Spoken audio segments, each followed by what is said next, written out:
Hello friends, मैं आपकी दोस्त सुधा सिंह विकलांग साथी ट्रस्ट के दिव्यांगन चैनल से आप सबका स्वागत करती हूं और आशा करती हूं आप लोग स्वस्थ होंगे।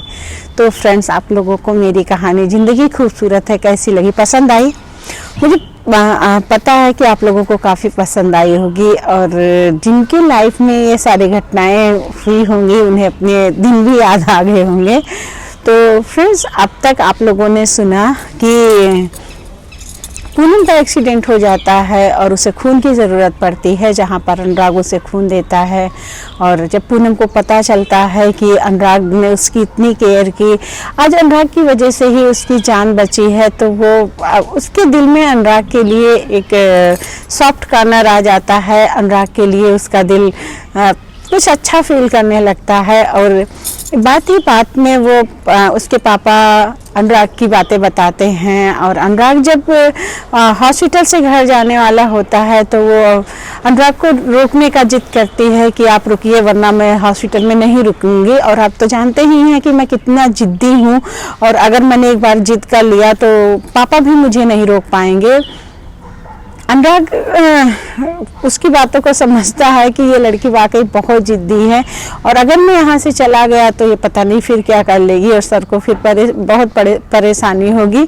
तो वो वहाँ पे रुक जाता है। फिर दूसरे दिन पूनम डिस्चार्ज होकर घर आती है और वहाँ पर वो उससे अनुराग से रोज़ वादा एक लेती है कि वो रोज़ उससे मिलने आएगा, पर अनुराग नहीं आता है मिलने। तो इस पर काकी कहती हैं कि बेटा वो नहीं आया, उसके पास भी काम होते हैं, वो किसी के अंडर में काम कर रहा है तो उसके पास नहीं होता है इतना टाइम। तो इस पर पूनम कहती है कि हाँ, पर एक अच्छा इंसान जब आपसे कोई वादा करता है तो उसे तो निभाना चाहिए ना काकी।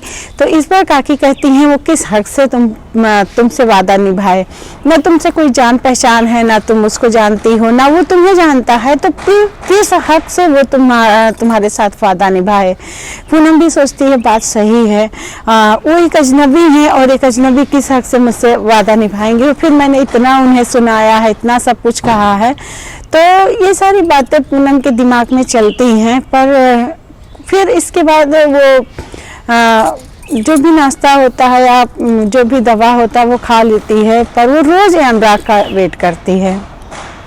अब पूनम धीरे धीरे सही हो रही होती है। एक दिन उसके पापा को लगता है कि हमें पूनम से शादी की बात करनी चाहिए। तो एक लड़का NRI होता है, उसकी फ़ोटो उनके किसी दोस्त ने भेजी होती है, तो वो उसे पूनम को दिखाते हैं कि तुम्हारे पास आज शाम टाइम का वक्त है और ये लड़का सेम वैसे ही है जैसे तुम्हें पसंद है। अब की बार मैंने तुम्हारी पसंद का खास ख्याल रखा है, तो मैं चाहता हूँ तुम शाम तक डिसाइड करके मुझे बताओ। ये कहकर वो ऑफिस निकल जाते हैं। पूनम के मन में कसमाकस चल रही होती है। उसका दिल कहीं ना कहीं अनुराग को पसंद करने लगा होता है, वो अनुराग को चाहने लगती है। उसे अनुराग की सारी अच्छाइयाँ उसके सामने निखर कर सामने आ गई होती हैं, तो उसका दिल अनुराग की तरफ काफ़ी झुकता है और इस तरह वो कसमकस में रहती है कि क्या उसे अपने पापा से सारी बातें बतानी चाहिए।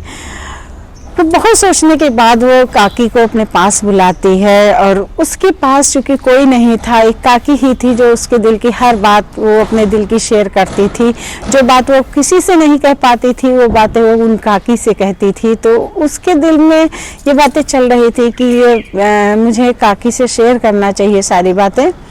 तो वो काकी को बुलाती है। तो काकी कहती क्या हुआ बिट्टो, तुम परेशान लग रही हो, क्या हुआ, कुछ बात हुई है क्या? तो इस पर कहती है, पूनम कहती है कि काकी मुझे आपसे कुछ कहना है। तो इस पर काकी कहती है हाँ बेटा बोलो, क्या है, कुछ काम है, क्या काम है? तो इस पर पूनम कहती है कि काकी अब जानते हो अनुराग जी कौन है? तो इस पर काकी कहती हैं हाँ बेटा जानती नहीं हूँ, उन्होंने मुझे बेहोश में थी तो उठाकर मुझे घर तक भेजा और सारा मेरा बहुत मेरा ख्याल किया, तुम्हारा एक्सीडेंट हुआ तो तुम्हें ले जाकर उन्होंने एडमिट कराया। बहुत भला इंसान है, बहुत सज्जन इंसान है। और पापा बता रहे थे कि वो मिस्टर राम अंकल के यहाँ जॉब करता है और उनका बेटा और ये दोनों बहुत अच्छे दोस्त हैं। तो इस पर पूनम कहती है काकी एक बात और है, मैंने आपको नहीं बताया था, ये वही लड़का है जिसको पापा ने पसंद किया था मेरे लिए, और मैंने वो इस लड़के के मुंह पे उसे भला बुरा कहा था और मैं ठुकरा के चली आई थी। तो काकी कहती हैं बेटा ये तुमने बहुत बड़ी गलती की, ये लड़का तो बहुत सज्जन है, देखने में ही सज्जन लगता है।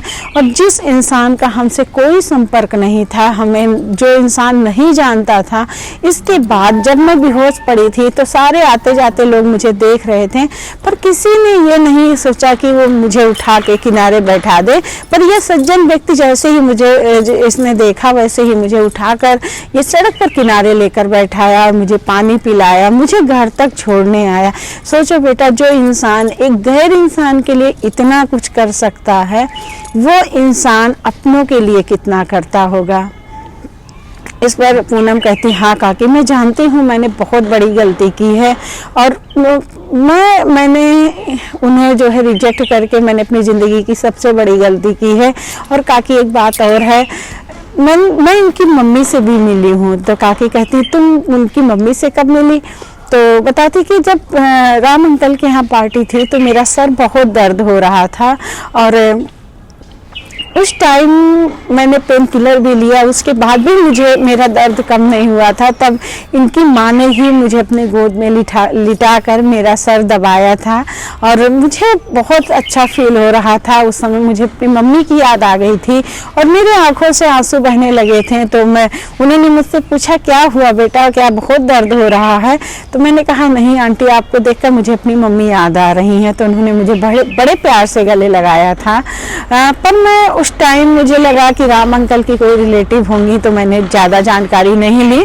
पर अभी जब मैं हॉस्पिटल में थी तो मैंने देखा अनुराग के मोबाइल में उनकी मम्मी की फ़ोटो थी। तो आंटी काकी मुझे एक ऐसा ही घर चाहिए जहाँ पर मुझे मेरी एक माँ मिल जाए और मुझे इतना ही केयरिंग और लविंग हस्बैंड मिल जाए।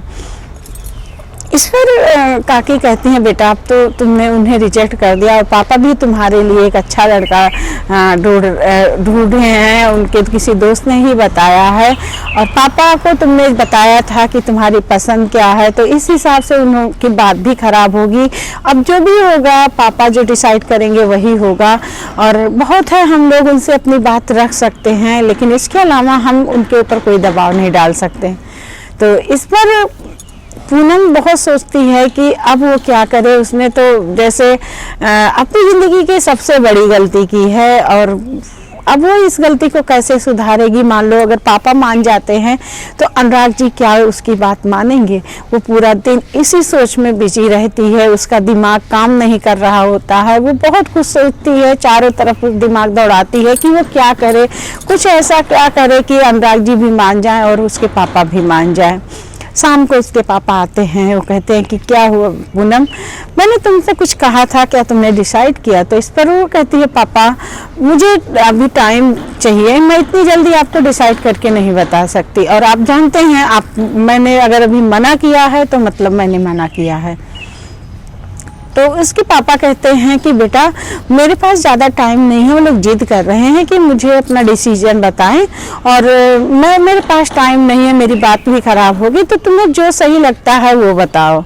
तो इस पर वो बहुत टेंशन में रहती है, कहती है पापा इधर अनुराग भी नहीं आए कई दिनों से। तो उसके पापा कहते हैं अनुराग का क्या, वो कहाँ आएगा, क्यों आएगा यहाँ पर, और जब कोई मीटिंग होती है हम लोग मिल लेते हैं, घर आने की मैंने किसी भी एम्प्लॉय को घर आने की इजाज़त नहीं दी है, कोई भी मीटिंग हो या कुछ हो तो हम लोग बाहर ही करते हैं, तुम जानते हो, तो अनुराग यहाँ क्यों आएगा? तो वो किसी न किसी बात में पापा से अपने अनुराग के बारे में बात करना चाहती थी, वो अनुराग से मिलना चाहती थी। तो वो अपने अक्सर वो कोई ना कोई, उसके पापा ने कहा ठीक है तुम 2-4 दिन का टाइम ले लो।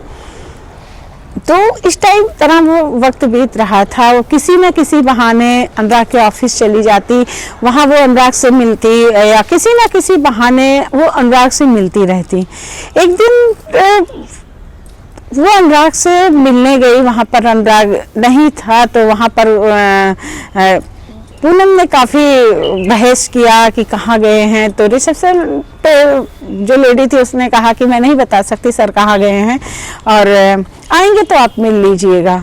काफ़ी देर तक बैठी वहाँ वेट करती रही, पर अनुराग नहीं आए। शायद वो घर, वही ऑफिस से, मीटिंग से ही घर चले गए। जब शाम हुआ तो वो बुझे मन से घर आई। वो चाहती थी कि उसके मन में बात चल रही थी कि वो एक बार अनुराग से बात करे, उससे सॉरी बोले, पर वो ना अनुराग उसे वक्त वो टाइम दे रहा था, ना वो अपने झिझक के आगे अनुराग से कुछ कह पा रहे थे। पूनम के पापा राज को भी लगा कि कहीं ना कहीं उनकी बेटी के मन में कुछ चल रहा है। वो उसकी माँ तो नहीं थे, पर उन्हें अपनी बेटी के हाव भाव में, उन्हें अपनी बेटी के व्यवहार से ऐसा फील हो रहा था कि उनकी बेटी कुछ कहना चाह रही है, पर वो कह नहीं पा रही है। शाम को खाने के बाद पूनम अपने रूम में जाती है। वो बहुत कसम में रहती है। वो तभी उसके पापा राज आते हैं। वो कहते हैं क्या हुआ बेटा, क्या तुम सो गई? तो वो पूनम कहती है नहीं पापा, अभी मैं नहीं सोई हूँ, और मैं थोड़ा सा काम कर रही थी और इस वजह से अभी मैं नहीं सो रही हूँ। आइए क्या है, क्या काम है? तो मिस्टर राज आते हैं, बैठते हैं, कहते हैं पूनम क्या तुमने डिसाइड किया कि तुम्हें क्या चाहिए? तुम क्या इस लड़के को पसंद कर रही हो? क्योंकि अब की बार मैं वो गलती बिल्कुल नहीं करूँगा जो मैंने पहली बार की थी। तो इस पर पूनम कहती है कि पापा डिसाइड क्या करना है, और जो है अब जो भी मेरे लिए करेंगे अच्छा ही करेंगे, और आपने कभी मेरे लिए गलत नहीं किया था। और पापा लेकिन एक चीज़ आप अपने साथ गलत कर रहे हैं। तो मिस्टर राज कहते हैं वो क्या? तो पूनम कहती है कि पापा आप मुझे अपने से दूर भेज रहे हैं। क्या इंडिया में कोई लड़का ऐसा नहीं है जो आपकी पसंद का हो? तो इस पर मिस्टर राज कहते हैं कि हाँ था ना मेरी पसंद का, पर उसे तुमने उसे नहीं पसंद किया, तुमने उसे ना पसंद कर दिया। और मुझे मेरी बेटी के लिए एक ऐसा लड़का चाहिए था कि जो उसकी केयर कर सके, उसकी जिद को संभाल सके, उसके गुस्से को संभाल सके। तो इस पर पूनम कहती है तो फिर और आपको क्या पता कि वो एनआरआई मेरी जिद को संभालेगा या मेरे गुस्से को संभालेगा? और तो उसके पापा कहते हैं पर बेटा मैं अपने लिए तुम्हारी खुशी को तो नहीं, खुशी का बलिदान तो नहीं कर सकता। तुम्हें कैसा लड़का पसंद है वो मेरी पसंद से मैच नहीं करता है, तो छोड़ो, रहने देते हैं, मेरी पसंद पे मत ध्यान दो। और मैं जरूरी नहीं मैं जो सोच रहा हूँ सही ही हो, और तुम अपने लिए जो भी सोच रही हो वो सही ही होगा। तो इस पर पूनम कहती पापा ये कैसे हो सकता है? आप जो मेरे लिए सोच रहे हैं वो कैसे गलत हो सकता है? आप जो मेरे लिए सोच रहे हैं वही सही होगा। मेरा क्या है, मैं तो ऊपरी खूबसूरती देखती हूँ और मैं अभी बच्ची हूँ, मुझे इतना एक्सपीरियंस भी नहीं है। तो पापा मैं इतनी दूर मैं आपको छोड़ के नहीं जा सकती। तो इस पर मिस्टर राज को लगता है कि उनकी बेटी के दिल में अनुराग के लिए कुछ है, पर वो अपनी बात अपनी जुबान से बोल नहीं रही है, वो शर्मा रही है। लेकिन वो चाहते हैं कि उनकी बेटी अपनी गलती स्वीकार करे और वो अपने मुंह से अनुराग का नाम ले। तो वो कहते हैं कि कोई बात नहीं बेटा, जरूरी नहीं है कि तुम मेरी पसंद से शादी करो, देखो ये कितना खूबसूरत है, देखो कितना हैंडसम लड़का है। तो पूनम कहती नहीं पापा मैं आपको छोड़ के नहीं जाऊंगी और मैं आपकी ही पसंद से शादी करूंगी, मैं अपनी पसंद से नहीं करूंगी। और मैं चाहती हूँ आपको जो लड़का पसंद है वही उसी से मैं शादी करूँ। तो इस पर मिस्टर राज कहते हैं तो मुझे तो दोनों पसंद है, ये तुम्हारे हिसाब से है, वो मेरे हिसाब से था, पर अब मैं उससे बात नहीं करूँगा। वो उसको तुमने इतना सुनाया है कि अब अनुराग मुझसे बात नहीं, मैं अनुराग से बात नहीं करूंगा इस बारे में। तो पूनम के पापा के गले में हाथ डाल के कहती है पापा मैं सॉरी बोल दूंगी और मैं आपकी ही पसंद से शादी करूंगी। मैं जानती हूँ मैं जितनी नकचढ़ी हूँ, जितनी मैं गुस्सैली हूँ, जितनी मैं जिद्दी हूँ, मुझे अगर कोई संभाल सकता है तो वो अनुराग हैं। तो इस बार उसके पापा मुस्कुराने लगते हैं और कहते हैं कि अनुराग, पर वो तो कितना बदसूरत है बेटा, वो तुम्हारे साथ मैच नहीं करता है। तो इस पर पूनम फिर मुंह बना लेती है, कहती है ठीक है पापा, फिर आप जो जैसा चाहे, पर मुझे तो अनुराग ही पसंद है।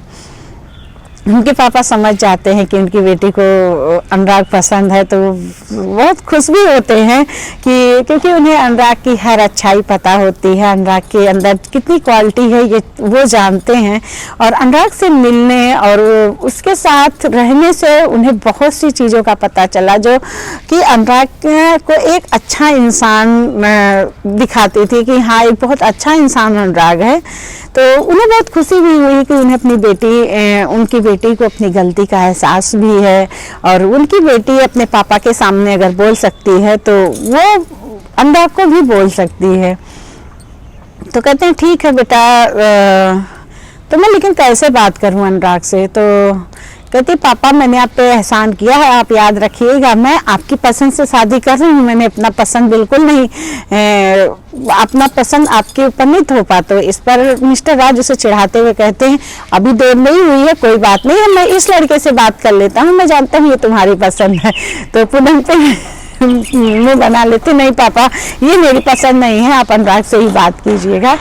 उसके पापा कहते हैं ठीक है बेटा, मैं अनुराग के मम्मी पापा से बात करूंगा। और दूसरे दिन वो अनुराग के घर पे फ़ोन करते हैं कि भाई साहब मुझे आप लोगों से मिलना है, मुझे कुछ काम है। तो अनुराग सोचता है कि आखिर ऐसा क्या हो गया, क्या पूनम ने कोई शिकायत कर दी और क्यों सर मिलना चाहते हैं, वो सब बातें सोचता है। और दूसरे दिन मिस्टर राज पूनम के अनुराग के घर आते हैं, वहाँ पर उनका काफ़ी सत्कार होता है। और बातों ही बातों में मिस्टर राज कहते हैं कि मैं भाई साहब मैं आपसे कुछ मांगना चाहता हूँ। तो इस पर अनुराग के पापा कहते हैं कि सर हम लोग आपको देने लायक कहाँ हैं, आपने मेरे बेटे जो है मेरा बेटा जॉब कर रहा है और हम लोग इतने बड़े आदमी नहीं हैं कि आपको कुछ दे सकें, मेरे घर में यही एक कमाने वाला है, तो हम आपको कुछ नहीं दे सकते। तो इस पर उसके पूनम के पापा कहते हैं हमें कुछ नहीं, हमें आपका बेटा चाहिए, क्या आप मुझे अपना बेटा दे सकते हैं? क्या आपका बेटा मेरी बेटी से शादी कर सकता है? तो इस पर अनुराग के पापा कहते हैं भाई साहब मैंने अपने बेटे को पूरी आज़ादी दी है, हर चीज़ में मैंने उसका साथ दिया है, हर काम वो बहुत ढंग से करता है, उसने कभी हम लोगों का सर नीचा नहीं किया है। और मैं शादी जैसे बंधन को बहुत पवित्र मानता हूँ, और मैं चाहता हूँ कि मेरा अनुराग जिस भी लड़की को पसंद करे वो उसकी पसंद की हो, और मैं ये फैसला अनुराग के ऊपर छोड़ता हूँ। अगर अनुराग को आपकी बेटी पसंद होगी तो हम लोगों को इस रिश्ते से कोई एतराज़ नहीं। मिस्टर राज कहते हैं ठीक है, आप लोग अनुराग से बात करके बताइएगा। वो उनके जाने के बाद घर में बातें होती हैं कि हाँ उनकी बेटी पूनम, तो उनकी मम्मी को भी याद आता है कि हाँ ये लड़की तो मुझे मिली थी, बहुत अच्छी लड़की है। तो वो बताती हैं कि हाँ भाई साहब के यहाँ ये लड़की मुझे मिली थी राम के यहाँ, तो ये बहुत अच्छी लड़की है और ये इसका दिल बिल्कुल बच्चों जैसा है, ये जिद बच्चों जैसा करती है। ये मुझे देखकर रोने लगी थी और मैंने इसे बहुत समझाया था, ये बहुत प्यारी बच्ची है। अनुराग के दिल में भी होता है कि अगर मम्मी को पसंद है, पापा को पसंद है, तो वो सारी बातों को भूल कर कहता है ठीक है कोई बात नहीं, मैं पूनम से लेकिन पहले मैं मिलना चाहता हूँ, बात करना चाहता हूँ। ये बात मिस्टर राज को पता चलती है तो वो उन्हीं के अंदर थोड़ा सा डर होता है कि शायद अनुराग पूनम को उस बात का एहसास दिलाए और फिर पूनम किसी न किसी बात को लेकर गुस्सा ना करे। तो उन दोनों के मिस्टर राज अपनी बेटी से बात करते हैं कि बेटा अनुराग आपसे एक बार मिलना चाहता है। पूनम जानती है कि हाँ अनुराग क्यों मिलना चाहते हैं, तो वो कहती ठीक है पापा आप मीटिंग फिक्स कर दीजिए और हम लोग ज़रूर मिलेंगे। एक रेस्टोरेंट में अनुराग पूनम से मिलने जाता है। वो पूनम से हाय हेलो होने के बाद पहले तो पूनम शिकायत करती है कि आप मुझसे क्यों नहीं मिलने आए, आपने मुझसे वादा किया था कि मैं रोज़ मिलने आऊँगा, मैं रोज़ आपका इंतज़ार करती थी पर आप मुझसे मिलने नहीं आए। तो अनुराग ने कहा मैं किस हक से आपसे मिलने आता, और मुझे भी काम होते थे, मैं नहीं आ सकता था, मैं रोज़ आता तो लोग गलत बातें सोचते हैं, अब इस वजह से मैं नहीं आया। जहाँ पर आपकी भी इज्जत की बात थी, मेरे भी इज्जत की बात थी, मैं आपके पापा मैं आपके पापा के दोस्त के ऑफिस में एक एम्प्लॉई हूँ और मेरा रोज आपके घर आना जाना अच्छी बात नहीं थी। दोनों बातें स्टार्ट करते हैं तो इस पर पूनम सॉरी भी बोलती। पूनम कहती है कि सॉरी अनुराग जी, मैंने उस दिन आपके साथ बहुत बदतमीजी की थी, मैं शर्मिंदा हूँ अपनी बात को लेकर, और क्या आप मुझे माफ़ नहीं करेंगे? तो इस पर अनुराग कहता है कि मैंने कब का आपको माफ़ कर दिया था और मुझे कुछ लेना देना नहीं था। आपने कहा, आप एक अजनबी थी उस टाइम पे, और मैं आपसे एक बात और क्लियर करना चाहता हूँ। तो पूनम कहती जी कहिए। अनुराग कहता है देखिए पूनम जी, आप एक बहुत अच्छे घर में पली बढ़ी हैं और आप हर शानो शौकत में पली बढ़ी हैं। आपके घर में हजारों नौकर चाकर हैं, आपके घर में हर सुख सुविधा है। आपने जिस चीज़ पर हाथ रखा है वो चीज़ आपके पापा ने ला कर दिया है, पर मेरा घर, मेरा स्टेटस इतना हाई नहीं है। हम लोग अपना काम खुद करते हैं, मेरी मम्मी पापा मैं 3 जन हैं और हम लोग अपना काम खुद करते हैं। मेरे घर में कोई नौकर चाकर नहीं है। मेरे घर में आपको बहुत परेशानी होगी। आपने मुझे अपने रिश्ते के लिए चुना, उसके लिए मैं धन्यवाद आपका करता हूँ, पर मैं जानता हूँ आप मेरी ज़िंदगी के सफ़र में आप मेरे साथ नहीं चल पाएंगे। तो पूनम कहती है, इस बात पर पूनम जवाब देती है कि अनुराग मैं जानती हूँ, मैंने हर चीज़, मैं बहुत जिद्दी हूँ, बहुत अड़ियल हूँ, बहुत गुस्सैल हूँ, और मैंने आज तक जो भी चाहा वो चीज़ें पापा ने लाकर मुझे दिया। यहाँ तक मैंने जिस चीज़ पर हाथ रखा सब कुछ पापा ने मुझे दिया। मेरी एक आवाज़ पर 10-10 नौकर मेरे खड़े हो जाते हैं, पर मेरी ज़िंदगी में कुछ ना कुछ कमी थी और मैं जानती हूँ वो कमी सिर्फ आप पूरा कर सकते हैं। मेरे पास नौकरों की फौज थी और मेरे पापा मुझसे बहुत प्यार करते हैं, मम्मी पापा दोनों का प्यार देते हैं, लेकिन मेरे पापा के उस प्यार में भी मुझे अपनी माँ के प्यार की कमी खलती थी। मुझे आपके घर में आंटी का प्यार मिलेगा जिनसे मैं मिल चुकी हूँ, और मुझे पहले नहीं पता था कि ये आपकी माँ है, पर जब मैंने आपके मोबाइल में आपकी मम्मी की पिक देखी तब मुझे पता चला कि ये आपकी माँ है, और तभी से मेरे दिल में एक ख्वाहिश थी कि मैं आपके घर की बहू बनूं। और रही बात नौकर चाकर की, तो जिस घर में प्यार का इतना बड़ा पूरा सैलाब भरा पड़ा हो, उस घर में मुझे नौकर चाकर की कोई ज़रूरत नहीं। हाँ, मुझे पता है कि मुझे कुछ दिन प्रॉब्लम होगी, मैंने कोई काम नहीं किया है, लेकिन मैं इतना जानती हूँ कि मैं आपके घर के माहौल से मुझे वो प्यार मिलेगा जो मुझे हर चीज़ सिखाएगा, और मैं हर चीज़ सीखना चाहती हूँ। मैं आपकी मम्मी के प्यार को पाना चाहती हूँ, मैं आपके प्यार को पाना चाहती हूँ, मैं आपके घर में एक अच्छी बहू बनकर आना चाहती हूँ। मुझे नहीं पता था, पहले मैं ज़िंदगी के शानो शौकत को ही समझती थी कि ज़िंदगी बहुत खूबसूरत इससे होती है, गरीब लोगों की ज़िंदगी अच्छी नहीं होती है, पर आपसे मिलने के बाद मुझे लगा कि ज़िंदगी बहुत खूबसूरत होती है, जहाँ पर आपके घर में सिर्फ प्यार ही प्यार है। आपके घर में आपकी माँ का प्यार है, आपके पापा का प्यार है, और आप इतने अच्छे इंसान हो, ये उनके संस्कार ने ही आपको बनाया है। जहाँ मैं सुख सुविधाओं में होते हुए भी किसी न किसी चीज़ के लिए तड़पती रही, मेरे अंदर कुछ ना कुछ कमी थी, वहीं पर मैं आपको देखती हूँ कि आपके घर में इतनी सुख सुविधाएं ना होने के बाद भी आप इतने खुश रहते हैं। मुझे नहीं पता था कि लोग प्यार में ही, जिनके घर में इतना सारा प्यार होता है, वहीं पर सच पूछिए वहीं पर ज़िंदगी खूबसूरत होती है। अनुराग उसकी बातों को सुन रहा था, उसकी बातें पूनम का एक अलग रूप दिखा रही थी।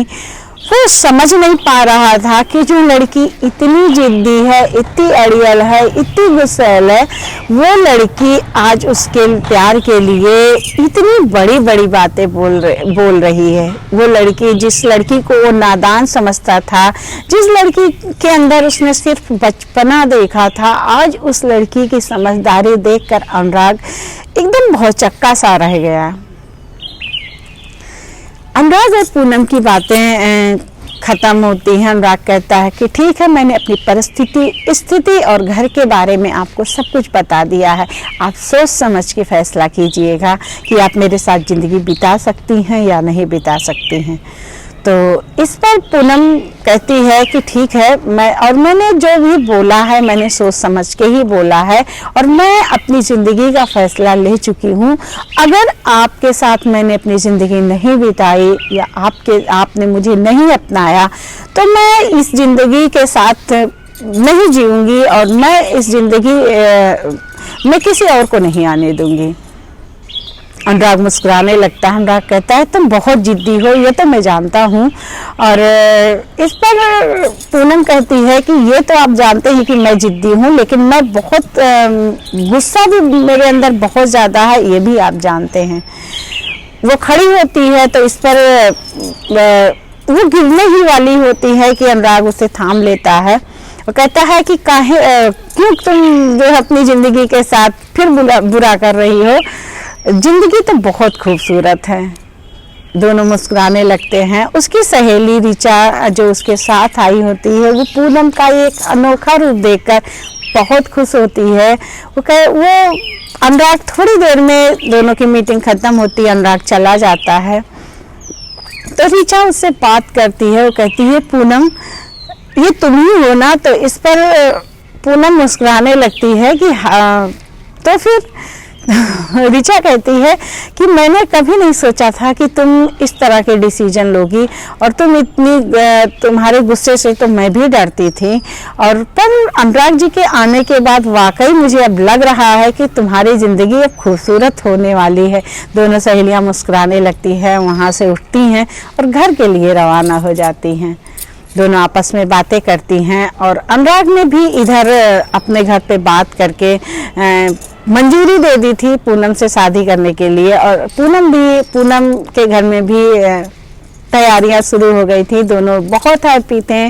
और फ्रेंड्स, मेरी ये कहानी जिंदगी खूबसूरत है यहीं पर ख़त्म होती है और थोड़ा काफ़ी लंबी चली है कहानी तो मुझे लगता है आप लोगों को पसंद आएगी। फ्रेंड्स, मैं यहाँ पर एक बात और कहना चाहूँगी कि इंसान के रंग रूप पे नहीं, इंसान के दिल पर इंसान को विश्वास करना चाहिए। उस दिल का कितना खूबसूरत है ये देखना चाहिए। और हमारी लाइफ में थोड़े गम, थोड़ी खुशियाँ, सब कुछ हैं, तो ज़िंदगी तो ऐसे भी खूबसूरत है। हज़ारों योनियों में घूमने के बाद हमें ये इंसान की काया मिलती है, तो हमें इस ज़िंदगी को वैसे भी खूबसूरत बना के रखना चाहिए। हमें हर बात में टेंशन नहीं लेना चाहिए कि यार ये तो ऐसे हो गया, अब ये आगे कैसे होगा, यार ये मेरे साथ लॉस हो गया, अब मैं कैसे आगे इसको पूरा करूँगा। तो हमें ज़िंदगी के हर पल को जीना चाहिए, चाहे सुख हो चाहे दुख हो, हर पल को एंजॉय करना चाहिए। और ज़िंदगी है तो सुख और दुख हैं, ज़िंदगी नहीं है तो सुख और दुख नहीं है। और हमें अगर मनुष्य की ये काया मिली है तो हमें इस काया के साथ कुछ भी गलत नहीं करना चाहिए, कुछ भी बुरा नहीं करना चाहिए। परिस्थितियाँ कभी कभी अनुकूल नहीं होती हैं, लेकिन हमें उन परिस्थितियों से लड़ना चाहिए, हमें उन परिस्थितियों का मुकाबला करना चाहिए। कहते हैं ना कि भगवान अगर सारे रास्ते बंद कर देते हैं तो एक नन्हा सा रास्ता आपको दिखाते हैं, आप उस रास्ते पर चलिए, आप अपने लाइफ से संघर्ष कीजिए लाइफ में और हमेशा आगे बढ़ते रहिए। और लाइफ खूबसूरत तो है ही, आप इसे जी कर देखिए, वो बहुत खूबसूरत है। हमारे बचपन से लेकर बुढ़ापे तक हमें इतने रिश्ते मिलते हैं, हम उनके साथ अपने सुख दुख बांट सकते हैं, अपनी खुशियाँ बांट सकते हैं, अपने गम बांट सकते हैं। तो उन रिश्तों को संभालिए और अपनी लाइफ को खूबसूरत बनाइए। और रही बात काले गोरे की, तो फ्रेंड्स ये ऊपर वाले ने दिया है कलर, तो हमें उस ऊपर वाले के किसी भी बात पर सवाल नहीं उठाना चाहिए। उसने अगर किसी को सांवला बनाया है, किसी को गोरा बनाया है, किसी को किसी चीज़ की वजह से बदसूरत बनाया है, तो ये ऊपर वाले की कला है और हमें ऊपर वाले की कला पे उंगली नहीं उठानी चाहिए। इंसान का दिल उसने सबको अलग अलग दिया है, किसी का बहुत खूबसूरत है, किसी का कुछ ना कुछ, किसी के साथ कुछ ना कुछ गलत है, तो उस हिसाब से हमें हमें उस इंसान के दिल को देखना चाहिए।